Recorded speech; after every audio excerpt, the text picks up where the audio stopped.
लगातार हो रही बारिश के बाद बाढ़ की तस्वीरें लोगों ने देखी, लेकिन अब आई फ्लू की प्रॉब्लम लोगों में हो रही है।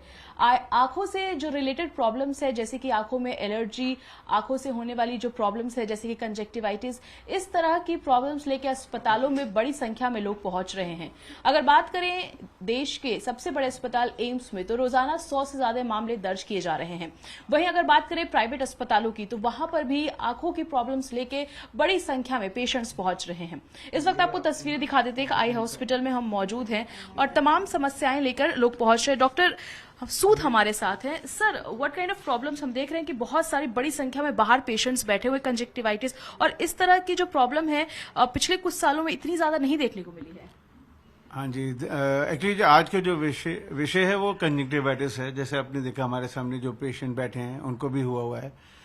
फ्यू थिंग्स मैं बोलना चाहूंगा। एक तो ना, लोग इससे डरे ना, ठीक है। इसका बेस्ट होता है कि प्रिवेंशन हो, तो हम प्रिवेंशन की बात करेंगे कि हमको कैसे ना हो, पर अगर हो जाए तो इसको स्प्रेड ना होने दें। तो इन दो चीज़ों की हम बात करेंगे। इस साल क्या हुआ है कि ये ना एक वायरस से होता है। ये वायरस कब होता है? जब बहुत ज़्यादा गर्मी ना हो, मॉडरेट टेम्परेचर हो, क्योंकि बहुत ज़्यादा गर्मी में ये वायरस मर जाता है। सो मॉडरेट टेम्परेचर हो और ह्यूमिडिटी हो।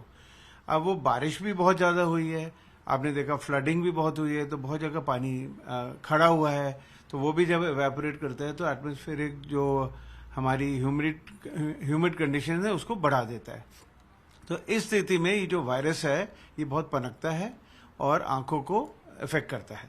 तो अगर अभी बात करें तो रोजाना कितने पेशेंट इस वक्त अस्पतालों में आ रहे हैं और किस तरह की प्रॉब्लम्स, ना ही केवल कंजक्टिवाइटिस, एलर्जी, इन्फेक्शन, बहुत तरह के होते हैं इस वक्त? देखिए, अगर हम आंकड़ों की बात करें तो पिछले साल हमारे पास जुलाई में 600 पेशेंट आए थे और इस साल there are more than 1400 patients we got. So it's more than 2 times that we got, I think, because flooding भी ज्यादा हुई है और बारिश भी ज्यादा हुई है।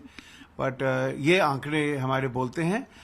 हम इस वक्त कोई भी रेड आई को बेसिकली आई फ्लू ही मानते हैं, क्योंकि वही सबसे ज्यादा फैला हुआ है। सर, आई फ्लू का जिक्र करें, हमारे साथ एक पेशेंट भी है। मैडम, आपका सबसे पहले नाम जानना चाहेंगे? मेरा नाम चिंकी है।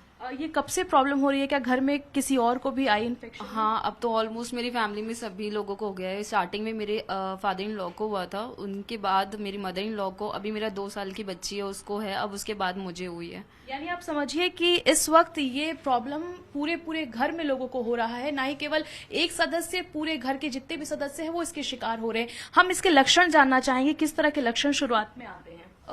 आईज बहुत हैवी होने लगती है और थोड़ा आप देखोगे तो मेरी आईज देख पाओगे बहुत सूजी सी हो जाती है, रेडनेस बहुत आईज में हो जाती है और पानी आएगा, जलन होगा, ऐसा लगेगा कुछ कांच के कुछ पीसेस या कुछ डाल दिया।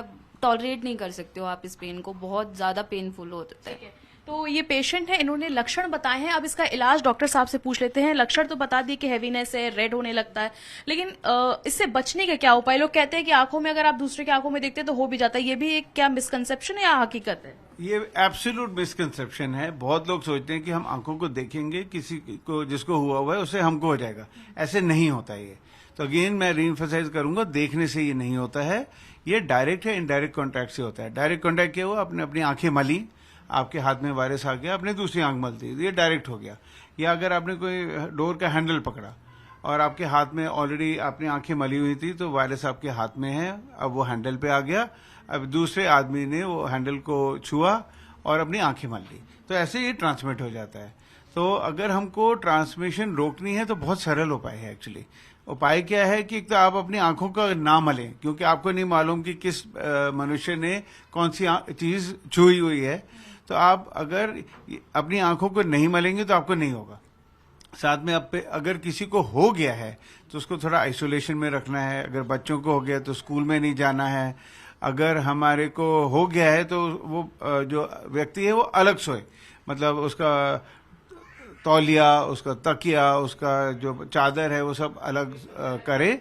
और हम सब अगर दिन में 10-10, 15-15 हर आधे 15 मिनट में हम हाथ अगर साफ रखें, चाहे आप स्टेरिलाइजर यूज करें या आप नॉर्मल साबुन से करें, तो अगर बाय चांस आपके हाथ में है भी तो वो हम जो वॉशिंग करते हैं उससे वायरस मर जाता है। सर, कितना वक्त लग रहा है ये जो प्रॉब्लम्स हो रही है एलर्जी इन्फेक्शन के ठीक होने में? ये 5 से 10 दिन में ये ठीक हो जाता है।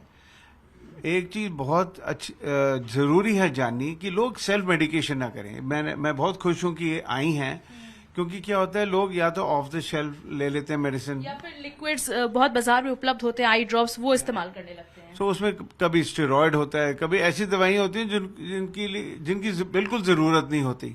तो पेशेंट अपना केस बिगाड़ देता है अगर सेल्फ मेडिकेशन करे या केमिस्ट से ले।